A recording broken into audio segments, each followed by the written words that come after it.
하둘셋. 안녕하십니까. 사마에럴입니다. 송덕수 교수님저 제10판 신민법 강의 3매독 1269페이지 제2절 변제 시작하겠습니다. 사마에럴TV 줄차 구독, 추천업 부탁드리고 유튜브 구독을 권합니다. 로마자 1번에 변제의 의미 성질 1번에 변제의 의의. 변제란 채무자가 채무의 내용이 급부를 실현하는 것을 말한다. 동산의 매도인이 목적물을 인도하거나 또는 임차인이 차임으로 금전을 지급하는 것이 그 예의다.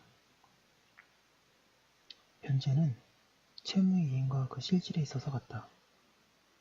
이행은 채권을 소멸시키는 행위 측면에서 보는 것이고 변제는 채권의 소멸이라는 측면에서 보는 것이다. 변제는 이행행위에 의한 급부의 실현으로서 이행행위가 부여된다. 적어도 개념상 이행행위는 변제의 수단에 지나지 않는다. 이행행위는 사실행위일 수도 있고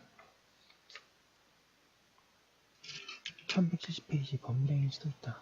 2번의 변제의 성질.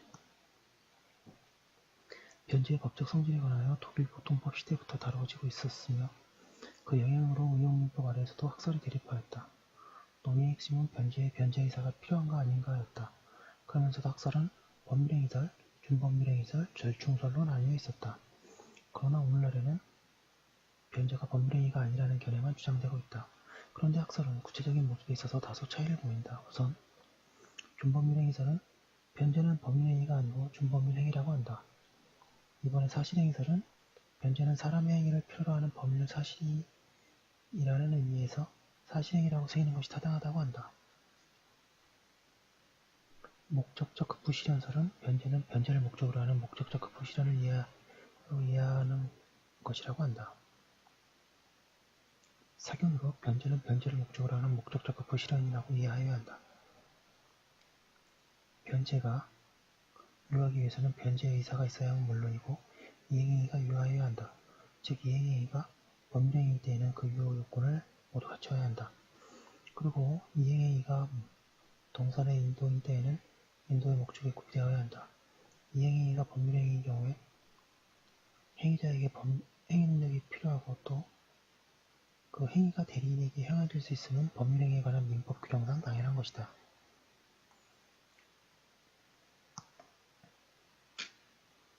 로마자 2번의 변제자 1번의 채무자. 채무자는 변제 의무를 부담할 뿐만 아니라 변제 권한도 가지고 있다. 따라서 본래 채무자가 변제자가 된다. 그러나 항상 채무자가 직접 이행행위를 하여야 하는 것은 아니다. 이행행위가 사실행위인 때에는 그 행위를 이행보조자가 할 수도 있고 이것이 법률행위인 때에는 대리인이 행할 수도 있다. 2번의 제3자 양가 1번의 원칙. 채무 변제는 언제나 채무자만이 하여야 하는 것이 아니다. 제3자도 원칙적으로 변제를 할 수 있다. 특별한 사정이 없는 한 변제는 채권자에게 불이익하지 않기 때문이다. 제3자의 변제는 제3자가 채무를 자기 이름으로 그러나 타인의 채무로서 변제하는 것이다. 1171페이지. 이와 관련하여 판례는 제3자가 타인의 채무를 변제하여 그 채무를 소멸시키기 위해서는 제3자가 타인의 채무를 변제한다는 의사를 가지고 있었음을 요건으로 하고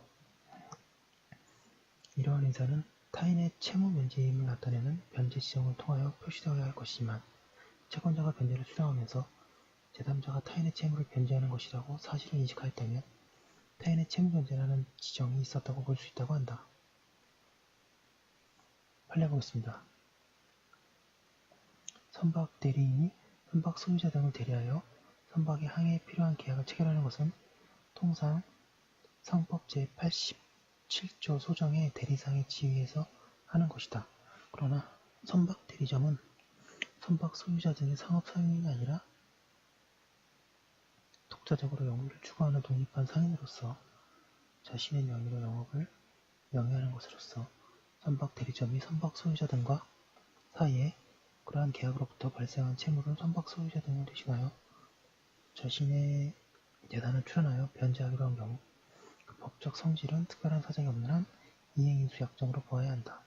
그리고 선박 대리점이 이러한 이행인수 약정에 따라 자신의 재산을 출연하여 한 변제는 선박 소유자 등이 대리인으로서 한다는 점을 밝히는 등 본인의 변제라고 평가되어야 할 만한 사정이 없는 한 민법 469조에서 정하는 제3자의 변제에 해당한다고 보기 상당하다.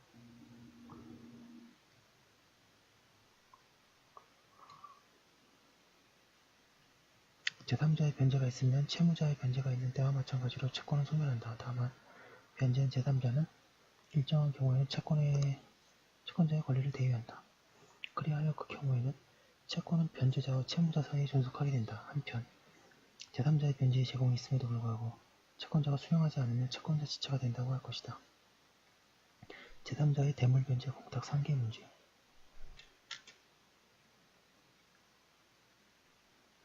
제3자의 변제 외에 대물 변제 공탁 상계도 할 수 있는가? 이 문헌들은 제3자의 대물 변제 공탁을 인정하는데 다툼이 없다. 그러나 상계에 관해서는 부정설과 긍정설이 대립하고 있다. 부정설은 채권과의 제3자의 채권은 상계 적상이 있지 않다는 점, 상계는 채권담보의 작용도 하는 제도라는 점, 상계는 변제 대물 변제 공탁과는 달리 채권 자체를 만족시키는 것은 아니라는 점을 들어서 제3자가 채권자에 대하여 가지는 채권으로서 채무자의 채무와 상계할 수 없다고 한다. 그에 비하여 긍정설은 실질적인 관점에서 볼 때 대물 변제로서의 의미를 가지는 제3자의 상계를 막을 이유가 없다고 한다. 그런데 이 긍정설은 채권자가 파산 상태에 있을 때에는 예외적으로 상계를 허용하지 않는다. 생각컨대 대물 변제나 공탁은 변제와 마찬가지로 채권을 만족시키는 것이므로 제3자에 의하여 행하여도 무방하다고 할 것이나 상계는 그것의 담보적 기능 등에 비춰볼 때 허용하지 않음이 옳다. 1172페이지 안가로 1번의 예외. 민법은 다음 세 가지 경우에는 제3자의 변제를 금지하고 있다. 반가로 1번에 채무의 성질에 의한 제한, 채무의 성질이 제3자의 변제를 허용하지 않을 때에는 제3자가 변제할 수 없다. 일시 전속적 급부를 내용으로 하는 채무가 그렇다. 그런데 일시 전속적 급부 중에 절대적인 것, 예를 들어 학자의 강연이나 유명 연주가 연주는 제3자의 변제가 언제나 금지되지만 상대적인 것, 노무자의 급부, 수임의 급부는 채권자의 동의가 있으면 제3자의 변제가 허용된다. 상식선에서 당연히 맞는 얘기입니다.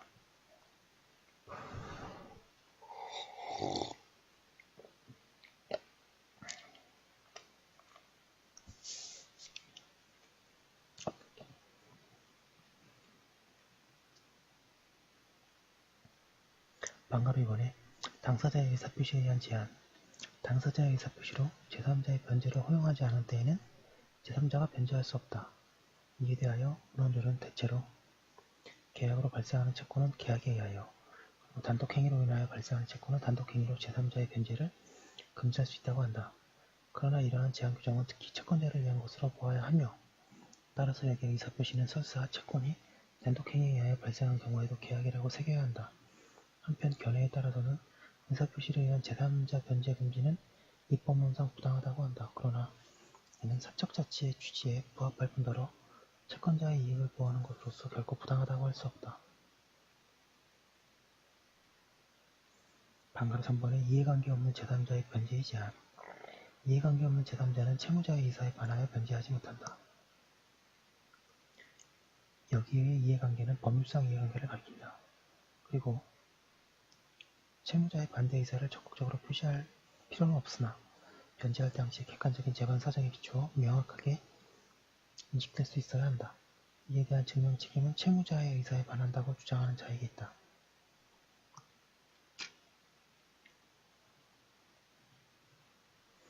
이해관계 없는 제3자의 변제 금지는 채무자의 의사를 존중하는 취지이나 그것은 채권자의 이익에 반한다. 그리고 그것은 민법의 채무 면제를 채권자의 단독행위로 규정하고 있는 것과도 조화되지 않는다. 이러한 점에서 볼 때 이 제도의 타당성은 의심스럽다. 연대채무자, 보증인, 물상보증인, 저당부동산의 제3취득자 등과 같이 법률상 변제의 이해관계 있는 제3자는 채무자의 의사에 반하여도 변제할 수 있고 변제로 채무자에 대하여 구상권을 행사할 수 있다. 그에 비하여 공동저당의 목적인 물상보증인의 소유의 부동산의 후순위로 소유권 이전 등기가 가등기가 설정되어 있는데 그 부동산에 대하여 먼저 경매가 실행되어 공동저당권자가 매각대금 전액을 배당받고 채무의 일부가 남은 경우에 가등기 권리자는 물상보증인이 선순위 저당권을 대위 취득하고 가등기 권리자는 이 선순위 저당권에 대하여 물상대위함으로써 우선 변제를 받을 수 있으므로 이러한 사실상 이해관계를 가지며 따라서 그는 채무자의 의사에 반하여 변제할 수 없다. 1173페이지의 양가로 기억. 이해관계 없는 제3자의 변제가 채무자의 의사에 반하는지 여부를 가림에 있어서 채무자의 의사는 제3자가 변제할 당시의 객관적인 재관사정에 비추어 명확하게 인식될 수 있는 것이어야 하며 함부로 채무자의 반대 의사에 주장함으로써 제3자의 변제 효과를 무효화시키는 일은 피하여야 할 것이다. 양가로 니은의 부동산의 매수인은 그 권리 실현에 장애가 되는 그 부동산에 대한 담보권 등의 권리를 소멸시키기 위하여 매도인의 채무를 대신 변제할 법률상 이해관계 있는 제3자라고 볼 것이다. 양가로 디귿 원고가 소유인으로부터 금전을 차용하고 자기 소유의 부동산을 양도담보로 제공하였는데 다시 위 소지인의 원고로부터 수령해야 할 원리금과 등기비용을 피고로부터 차용하고 이 부동산을 피고에게 소유권 이전 등기를 한 경우에 원고는 소유인의 피고에 대한 채무를 변제함에 있어 정당한 이익을 갖는 자에 해당된다. 양가로 리을 변제할 정당한 이익이 있는 자란 변제를 하지 않으면 채권자로부터 집행을 받게 되거나 또는 채무자에 대한 자기 권리를 잃게 되는 지위에 있기 때문에 변제함으로써 당연히 대유의 보호를 받아야 할 법률상 이익을 가지는 자를 가리키는 것이지. 채무자와 연립주택건설 사업을 같이 하고 있어 채무자가 수사기관에서 조사를 받음으로 인하여 연립주택건설 사업의 지정을 받을 우려가 있는 사실상의 이해관계를 가지는 자는 여기에 포함될 수 없다. 양가로 미음 채무담보 목적의 가등기가 경료되어 부동산을 시효 취득하여 소유권 이전 등기 청구권을 취득한 자가 그 등기를 경료하지 못하던 등에 채권자가 청산 절차를 거치지 아니하고 및 가등기에 기하여 법등기를 경료하였다면 그는 부동산 소유자에 대한 소유권 이전 등기 청구권을 보존하기 위하여 이 소유자를 대위하여 그의 채권자에게 위 채무를 변제할 법률상의 취득에 있어 이해관계 있는 제3자에 해당한다. 양가로 비읍 건물을 신축한 자가 건물을 매도함과 동시에 소유권 이전 등기까지 그 건물을 매수인에게 임대하기 하였는데 그 건물의 건축공사 수급인이 공사금 일부를 지급받지 못하였다는 이유로 건물의 매수인 겸 임차인의 입주를 저지하자 건물의 매수인 겸 임차인이 매도인에게 지급할 매매대금의 일부를 건축공사 수급인에게 공사금 채무 변제조로 지급한 경우 건물의 매수인 겸 임차인은 그 권리 실현에 장애가 되는 위 수급인의 건물에 대한 유치권 등의 권리를 소멸시키기 위하여 매도인의 지급 채무를 대신 변제할 법률상 이해관계 있는 제3자이자 변제할 정당한 이익이 있는 자라고 볼 것이므로 이 변제는 공사금 채무의 범위 내에서는 매도인의 의사에 반하여 효력이 있다 하고 있습니다. 네, 여기까지 한 거예요. 오늘은 여기까지 하고요. 제가 복습을 하도록 하겠습니다. 감사합니다.